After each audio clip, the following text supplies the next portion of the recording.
Beck. I'm Senior Director for Europe and the Middle East at the Clean Air Task Force, a global climate organization focused on overlooked solutions, and I'm really excited to be here at the 9th Energy Transition Symposium. I'm really honored to welcome an esteemed panel to discuss key trends on clean energy deployment, infrastructure, as well as macro risks. I would say a key trend in Europe is with shifting geopolitics.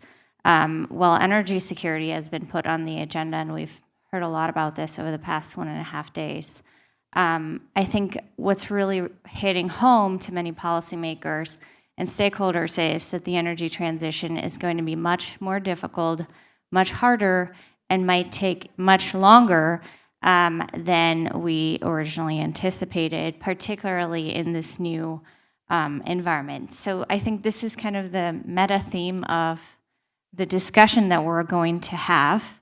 So I'm honored to welcome here next to me Francesco, who's an Associate Director at S&P Global Georgios Papaefthymiou, who is the Principal Consultant for Power Systems Development and Operation at Elia, Grid International GmbH, and last but not least, Stubos, who's the Research Director of INRASTES at Demokritos.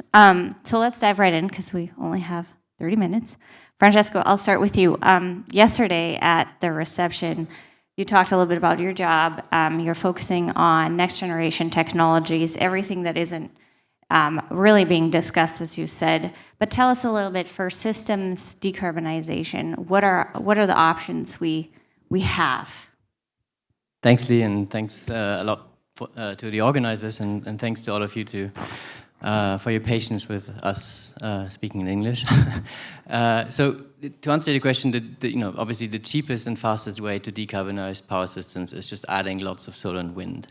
And that's what we're doing. If you look at the European average, 2015 we had about 12% variable renewable penetration. Now we have about 25%. In our kind of midterm modeling for the European average, we assume 44% of variable renewable share, and there are countries like Greece that will reach and will get to much higher shares. With that much variable renewables in your system, you need a lot of flexibility, and by flexibility, I mean the ability of the power system kind of to meet changes in supply and demand in a timely manner. The good news is that modern power systems have a lot of options to provide this flexibility, and I think you can group them kind of in 5 buckets, and you can take a quick kind of whirlwind tour through these buckets. The first, and that was, as far as I could understand, very well discussed in the previous panels, is about interconnection and grid management, and I think we're going to hear a bit more about that. The second obvious source of flexibility is flexible generation, and that can be either through fossil, and this is what we have done in the past, and many parts of the world will continue to do. It's just adding more gas and gas peakers, although that gas in the future could be abated. It could potentially be hydrogen. There is conventional generation that also can flex. Nuclear, to a certain extent, has the ability to flex downward, even if they don't like it very much. Hydro could flex, but with climate conditions, it's becoming more of a constraint really than a solution. And then you have what we power nerds called clean firm technology, things like biomass, geothermal, that have their problems on their own. If you have time, we can get a bit more into them. The fourth big bucket is demand-side flexibility, and so that can be demand response from industrials down to demand response from households, commercial enterprises that are bundled together in virtual power plants, and even go to the EVs through smart charging and vehicle-to-grid technology. And then the last big bucket is energy storage. For the short duration, and maybe a little bit provocatively, I would say short duration is everything up to 8 hours. We have electromechanical storage that is going to do the job. At the moment, most of the project pipeline is kind of in the 2 to 4 hour duration. Longer term, we can envisage longer duration with existing technology based on lithium ion.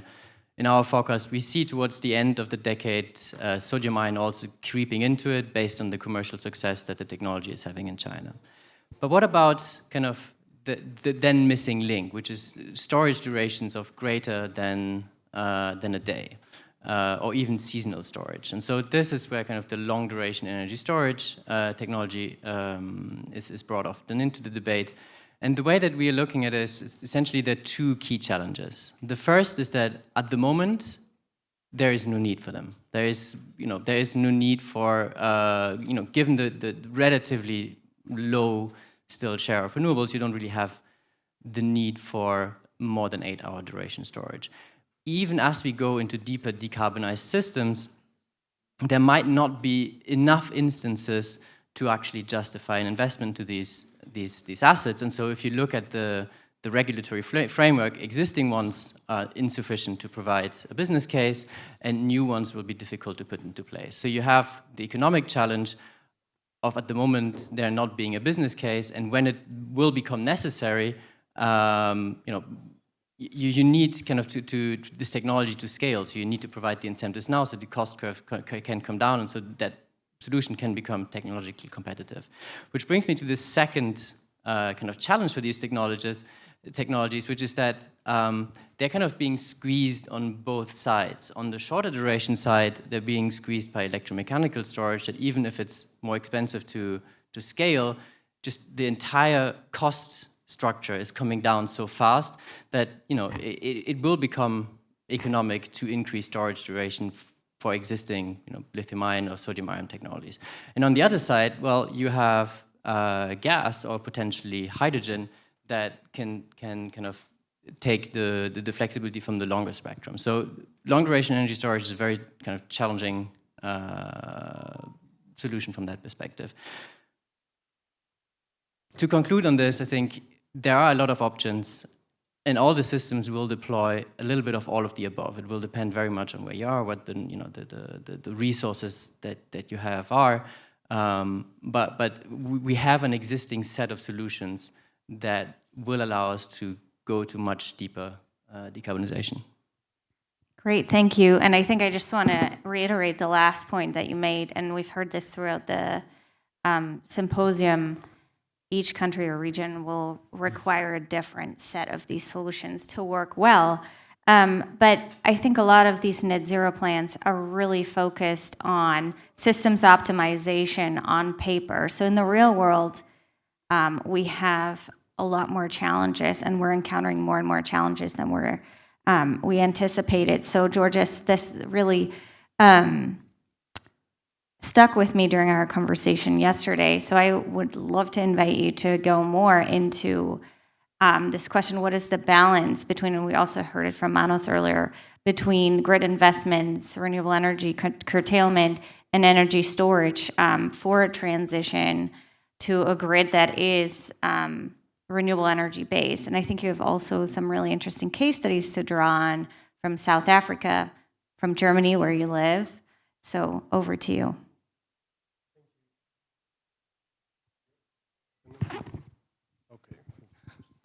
Yes, so thank you for the question, and hi everybody. So indeed, at the moment, this is, in our case, the key question around the world, so decarbonizing the system and actually fueling our future with variable renewables. And I think I will pick it up also where Mr. Manoussakis left it. I think everybody should understand what renewables and variable renewables mean.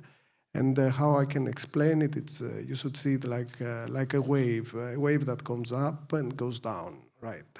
And in the middle, and then you have your demand, that is the way that we live, and the system needs to sit in the middle and manage this wave. And the problem, I always say there are two problems with renewables. The problem is what happens when the wave is high.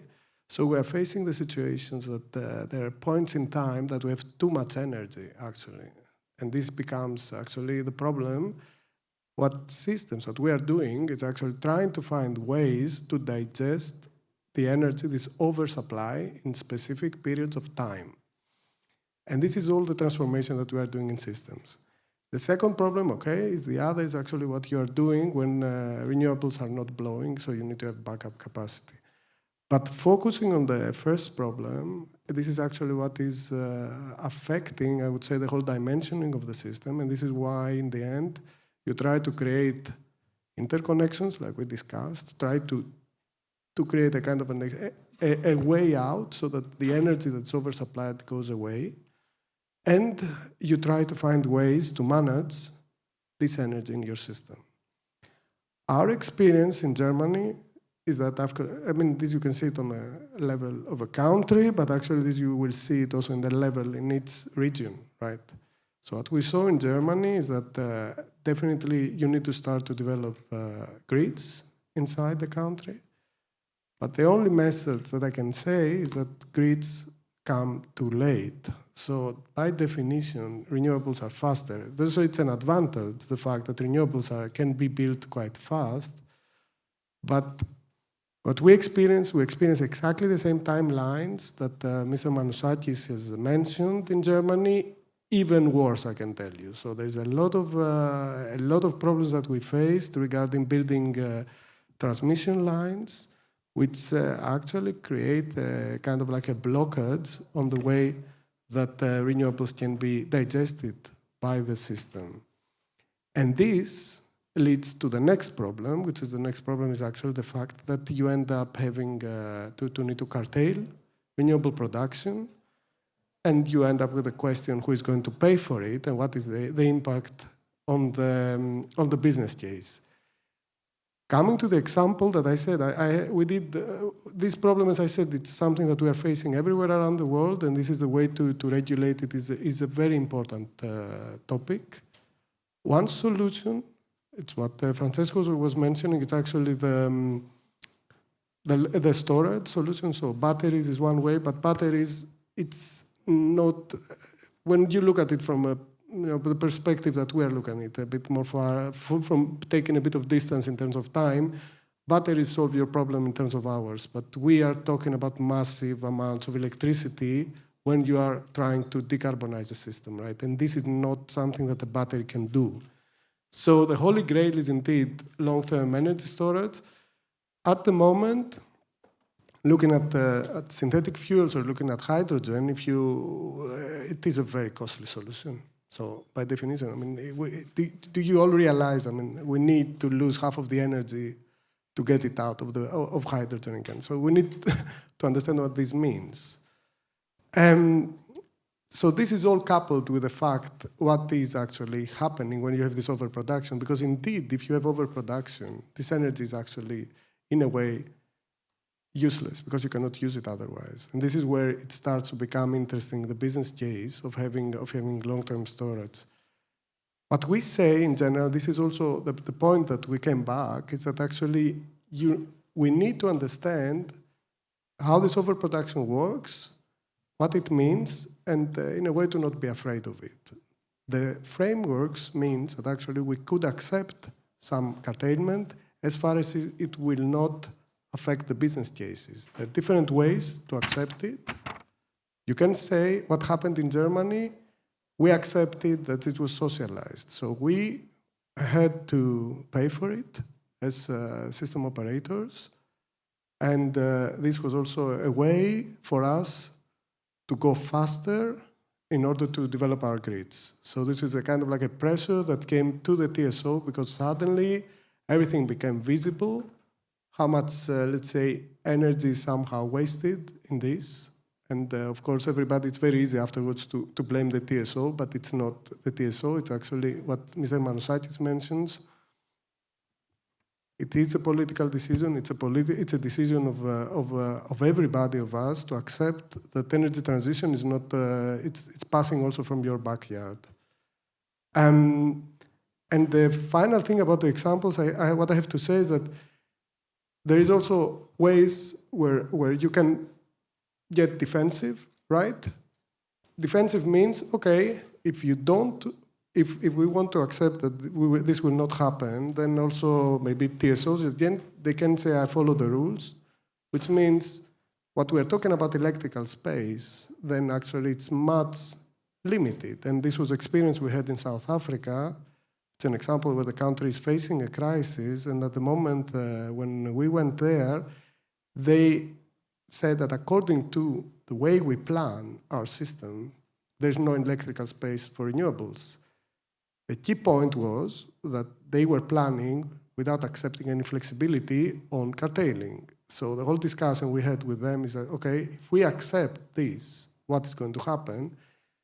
And after a lot of discussions, actually, the result was accepting 10% of a framework of up to 10% of curtailing.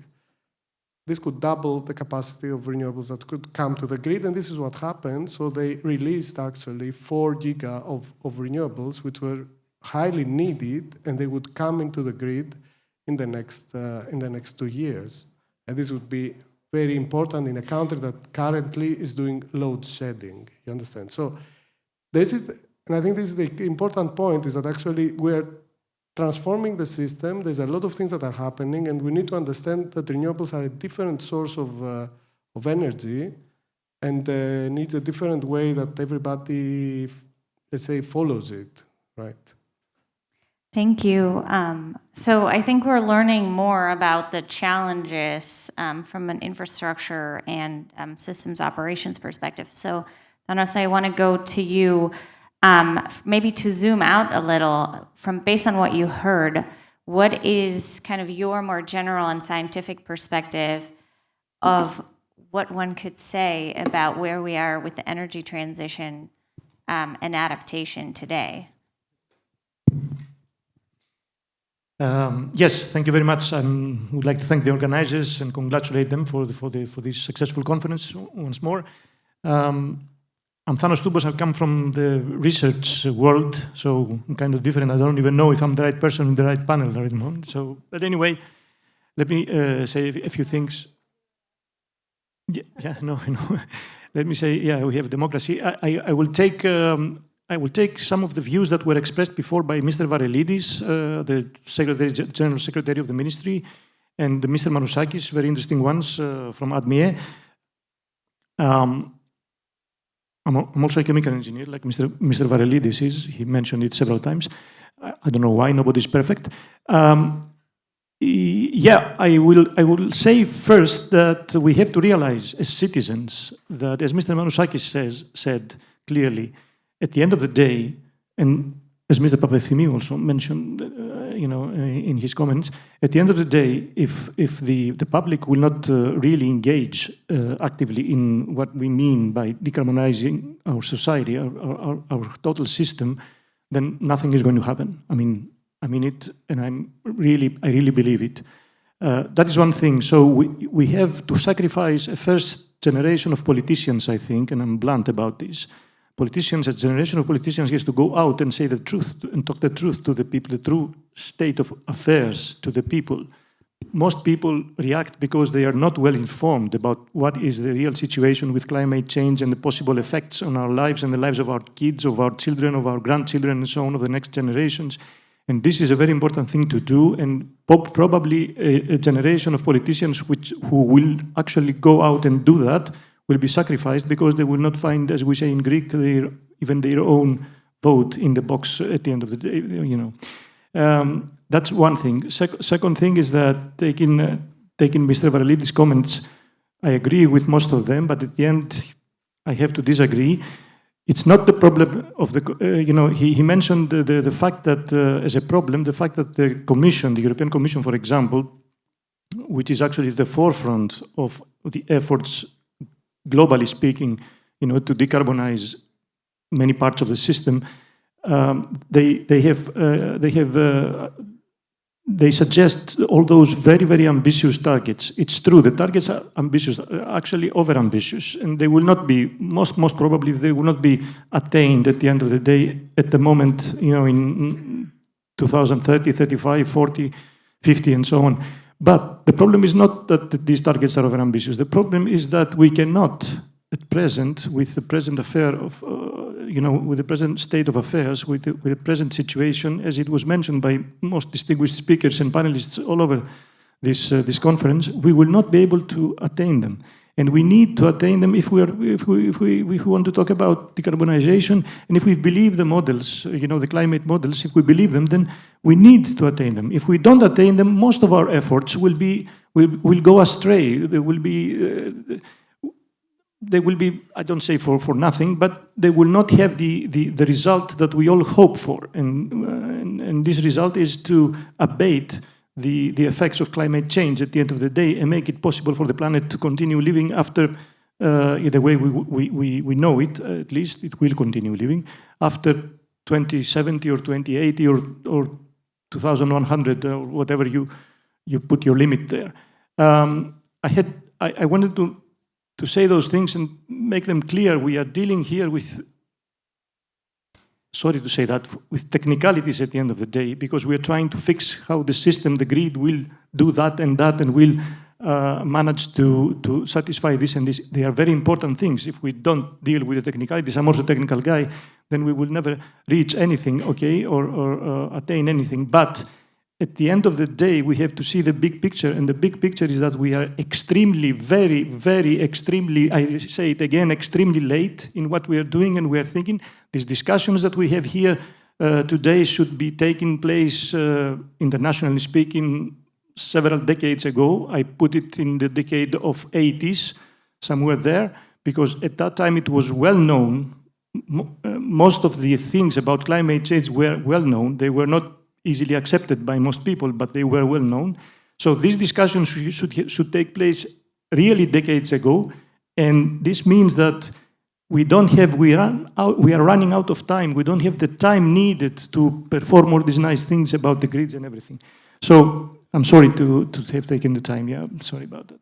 Please don't apologize, because I think you're making really, really important points, and actually was on the front page of Reuters this morning that climate change really has dropped in importance for the majority of Europeans across, ahead of the European elections. It's dropped to the 6th point after a lot of other important issues that are politically important, particularly inflation, affordability of daily life in Europe. And I think you're hitting home the point that climate action was born during the peak of multilateralism, and in this new geopolitical environment, it might be even harder to sustain the pace that was foreseen. And so I know we're running short on time, but I hope we can go a few minutes over, because I want to talk to all of you a little bit about the risks and challenges of the energy transition. So Francesco, let's start with you. We talked about industrial policy in China. The US just issued tariffs on China, and we're expecting this to drive up costs on potentially production of clean energy goods. But cost of the energy transition is a huge issue because we need to keep it low. So I thought you had some really interesting views yesterday during the reception. Yeah, I'm very well aware of time, and I don't want to keep it too long. And I want to thank you for your cry of urgency, because I agree, and I think this this brings back this idea that since the pandemic, policymakers are having that you can achieve a faster transition, cheaper, and on top of it, make everything at home. Mm-hmm. And that's not possible. You cannot have everything everywhere at once. And so there is a very clear trade-off between a fast and an affordable transition and one that will not involve any imported, in particular Chinese products. So we can go deeper, but I think in the interest of time, I just leave it there. Yeah, thank you. And then over to you. I think we're talking prices for input materials in general yesterday. Yeah, maybe I can comment on that. So what we see, maybe what everybody should keep in mind is that it is, I would say, material-intensive transformation. So we are talking about huge investments. I can give an example. At the moment, we are analyzing the decarbonization of the German system for 2045. And the current system, imagine that our peak load is, let's say, 100 gigawatt. We're talking about installed capacities of 8 times that level. And mainly being photovoltaic, wind, offshore wind, onshore, batteries. So we're talking about a huge overdimensioning of the system. And what we see already, and this is what Mr. Manouchakis also mentioned, we see already that materials like cables, we are just the prices are skyrocketing already. The industry is saying we cannot deliver anymore, and this is actually affecting the business cases. And this means, yeah, we need to give incentives to the industry to follow. Actually, otherwise, it just already we see it being blocked. Yeah. Yeah, and this, I think, goes to the truth that politicians may need to speak. There is this expectation that a lot of people will win as the result of the energy transition, that there will be only upsides, and that everything will get cheaper over time, which I think has been the general narrative that I think we're now realizing might not be how it will pan out. So Thanos, over to you. You're shaking your head, so you're ready to go. It's clear we will not be able to satisfy everything. Keep our lifestyle as it is right now, keep our way of thinking, way of working, keep satisfying the energy demand, which is going to be increasing hugely in the future, keep decarbonize also the planet at the same time, keep the costs down, keep the efficiencies high and everything. This is not going to be like this. It's clear, scientifically and technically clear, and everybody has to understand it. So the conferences like this should from now on, and that's a personal opinion, should now on focus on what are we ready to sacrifice as society, as citizens, as people, what priorities we put in the sacrifices that we have to do in order to decarbonize the planet and save it, and which could be in our pockets, in our way of living, in tourism, in our way of traveling, in many aspects. But this is what we have to focus on from now on, I believe, as citizens, and somebody must go out there and tell the people this truth.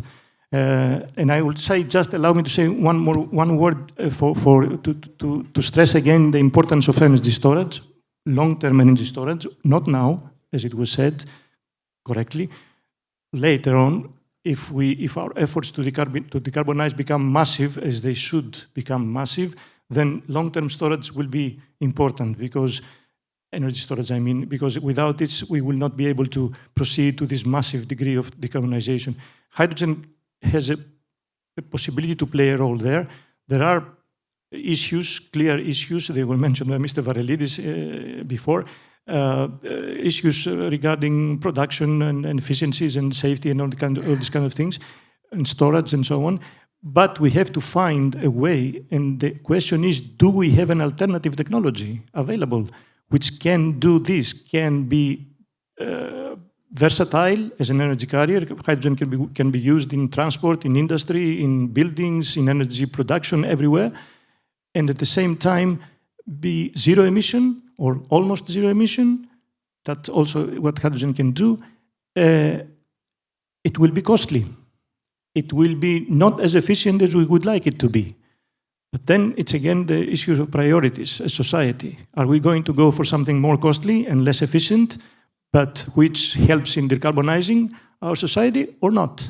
It's our choice at the end of the day. Things will not be going the way it was mentioned, and I thank both Mr. Papaefthymiou and Francesco there for saying that clearly.